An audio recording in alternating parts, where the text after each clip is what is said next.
I don't know about all this.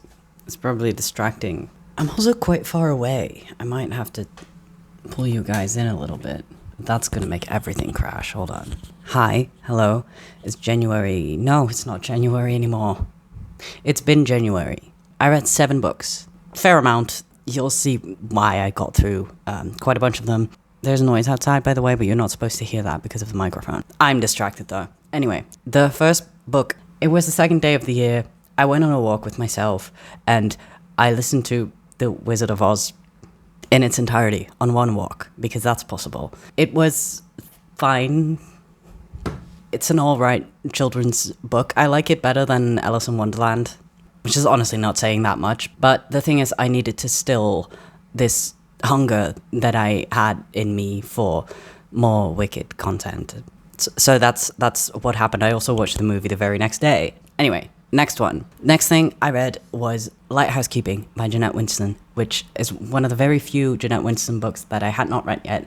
And I have to be honest, I was kind of getting scared of never finding one of the great Jeanette Wintersons again, because I've been kind of disappointed with some of her later works. This is not one of her latest works, which is probably why I loved it. It was really good. It was akin to some of the classic Jeanette Wintersons that I love, like The Passion. I wouldn't call it akin to the Power Book, but it had some traces of Sexing the Cherry. I wouldn't say Oranges either, but anyway, yeah, it was good. It was just classic Jeanette Winterson. It was about a lighthouse that I've seen actually, because it's in Scotland and I went there. I didn't know that at the time, but anyway, yeah, it's about a little girl who becomes an orphan and becomes the mentee of the lighthouse keeper in this village in Scotland, and it's about the origin story kind of this village and this man that I think built the lighthouse. I'm actually not entirely sure what was going on, but the vibes were immaculate. The storytelling was incredible because it's about storytelling. Like the lighthouse and lighthouse keeping is a metaphor for storytelling. I don't know how to sell Jeanette Winston books aside from you just have to read them because the prose is really fucking good. You'll get it. The next thing I read was a very short book by an Egyptian man. In Dutch, it was called De Fluistering van de Sterren. I think it would probably be The Whispering of the Stars by Najib Mahfouz. I forgot why I read this. Because I remember someone or something or some book talked about Najib Mahfouz, which made me want to read his work. So I put this one on my favorites list from the library, and I read it, but I don't remember why. So I didn't really know what to look out for in his work. Anyway, it's about a neighborhood in Cairo where things happen. Every chapter is very short, and it's about different people. It's kind of like just short stories, but they're all in the same neighborhood. I have to admit that I was not very invested in any of them because my brain was occupied with something else, and therefore I didn't really love this book. It didn't really touch me at all. I don't know what it was. I feel like the prose wasn't all that incredible either, but maybe it was me. It was definitely 100% me because I wanted to move on to the next thing really bad, and so I'll just... You had to have seen that coming. Of course, I had to read the book. Y'all, I watched Wicked on Christmas, December 26th. That's still Christmas in the Netherlands. A week later, I had seen The Wizard of Oz, read the book. I had already seen The Wizard of Oz in the past, but anyway, I listened to the soundtrack a million times. Another week later, I was reading the book. I was reading fan fiction. It's truly kind of embarrassing how deeply obsessed I am with Wicked. But I'm rolling with it. I had a great time this month just consuming a lot of Wicked content because, you know what, you have to take your joy where you can get it, and I found a place, and I'm very grateful for that. This book, however, I feel like in the Wicked fandom has a very weird place because so many people have not read it because the things that people say about it just makes them not want to read it, which is fair. I will say, though, that I was warned for, like, weird sex things involving animals and very dark stuff. I didn't think it was all that dark, and there was one weird sex stuff thing with a tiger involved, but it wasn't even that well described or anything. Like, it wasn't that big of a deal. Anyway, the main flaw of this book, however, is that it is very boring. And I mean that no, okay, wait, no. The first half, as you might be able to tell from the tabs, the first half I did like because it was like act 1 of the musical, right? It was like that, but a bit more serious and a bit more in depth on like the politics. This book is very much about politics. It's basically just the roommates AU that we know from the musical, but in the second act, which is where, you know, Elphaba becomes the Wicked Witch of the West, the route that was taken here, it was very boring. She doesn't really do anything whatsoever. She does nothing. She has no magical powers. She does not see anyone for 20 years. And then all of a sudden, she gets a hit placed on her by the wizard for essentially no fucking reason. I mean, there is one reason, but it's like the one reason that's like, who even cares at this point? It just didn't make sense to me that, like, if you're gonna write a redemption arc for a villain of a story, like, you're writing fan fiction, okay? You're supposed to be writing the stuff that is fun.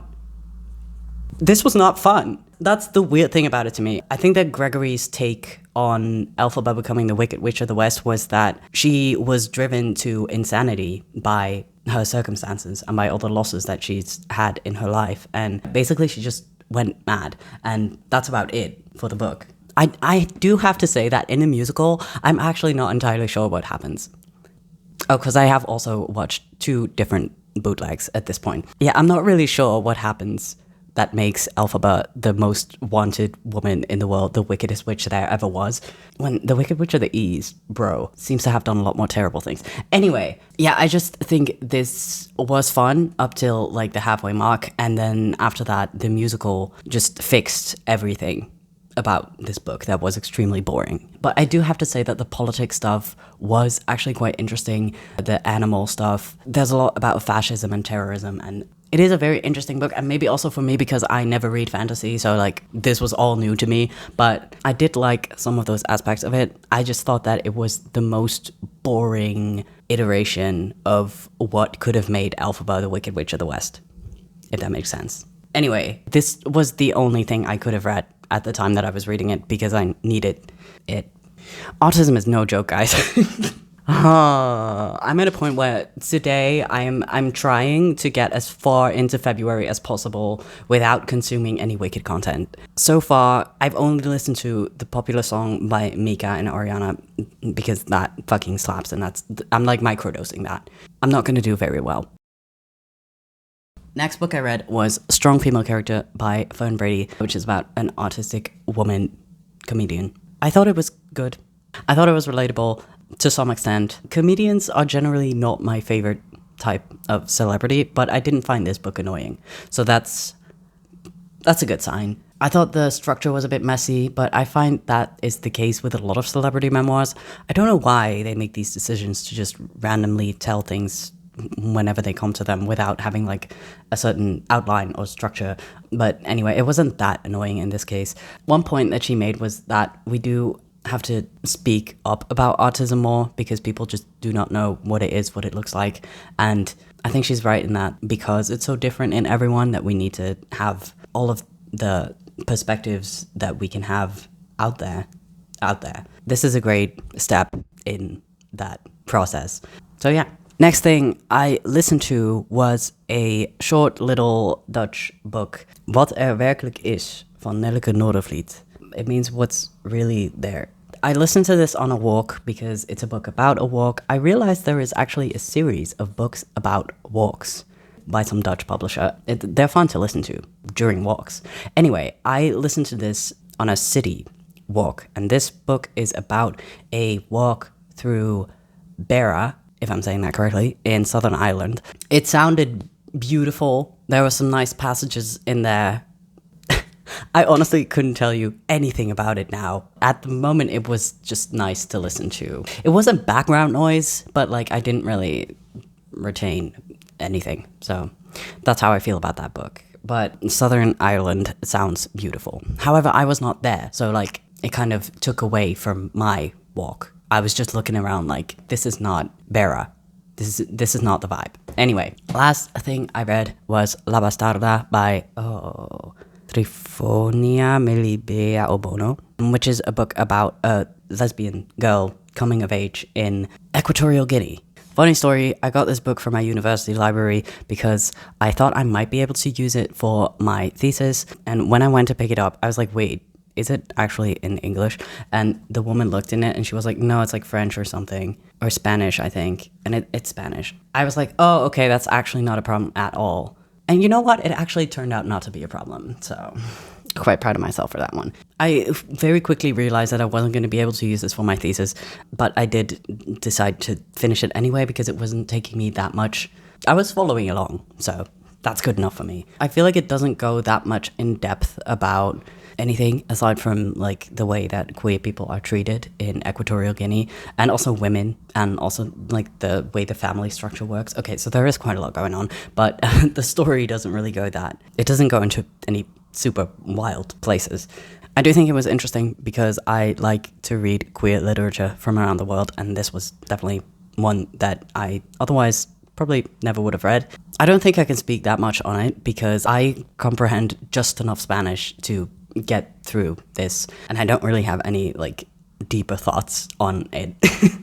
Those were the 7 books that I read this January. I'm actually reading 2 more currently. Oh, and also another one. I found a graphic novel of Watership Down, which is a classic that I always wanted to read because at one point I thought I was supposed to be reading every single classic that exists. But anyway, it's really cute because it's full of rabbits.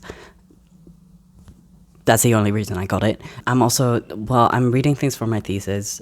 I'll probably tell you about it next month if I'm going to be here next month because I am headed into the busiest semester of my life. And I'm barely going to be hanging in there as is. So I don't know if I'm going to be uploading any of this again for the time being, but we'll see about that. I really, really hope I make it through without having a complete mental breakdown. Anyway, that's it. That's all I read. Let me know what your favorite book of January was. Okay, goodbye.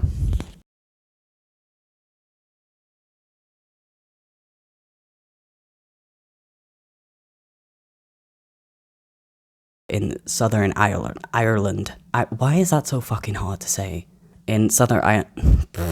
Southern Ireland. Southern Ireland. Southern Ireland. Southern Ireland. There we go.